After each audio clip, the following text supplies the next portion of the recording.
So tonight, I'm going to show you how to make a base lang na overnight oats. Yung basic lang niya nga sagol. So what you need first is the almond milk, the yogurt, Greek style, and then your chia seeds, the rolled oats, and your maple syrup.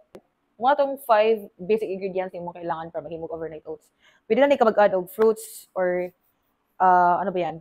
Anything na para makapabutang og lasa sa mga overnight oats. So ako manggod ganang gabat og ani kay. Kapoy na kaayo magkuan guys, magluto sa buntag, no? Gusto ko anang ready to grab na pagkabuntag. Ang kadaghanon lang sa almond milk nga ibutang is half cup lang. So I have 10 jars in front of me because I'm preparing for myself and for my husband. Good for 5 weekdays. Ayan. So, ang sunod is magbutang na ko mga dry ingredients. Ano sa mga dry ingredients? Kaning chia seed.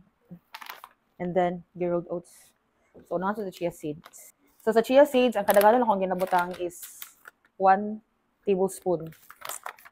Ang sunod akong ginabutang is kaning rolled oats. Ang kadaghanon lang po niya is half cup. Sunod is yung yogurt nga Greek style. So, ang isa kain ani, ginabutan na sa isa ka ko ang jar. Nahurot ako sa tanan. Kasi maple syrup, isa na siya ka kutsara. Kung wala may maple syrup, guys, pwede lagi siya honey. Actually, mas lami si honey kaysa honey. Hindi mo kailangan daghanon bitaw, guys. Banabanaan na lang ang kadaghan. Okay. Time to mix, mix, mix. Please help me welcome our guest, my husband. Ikaw na last sa ikaduha. Tarong nga. Kusapaan man. Gusto ka butang ina ni? Wala may gulat na. Sa last naman siya. Ha? Muna yung ginagalit forward na ko. So, Hi! Tapos na ang roll ko, guys. mana na daw yung roll. Actually, kani bitaw siya. Kaning crushed nga cookies sa Oreo. Pero okay plan actually magkuan mo palit. Kani si ako gusto gitagtag dito sa SNR akong ginaana ba. Nagisi man ka na may gani kay wa na yabo. So ako na siya gipalit. Sudsad ako sala ako nakaabri. Yun ako paliton. Pero okay na siya kay you can use it as a parang pampalasa.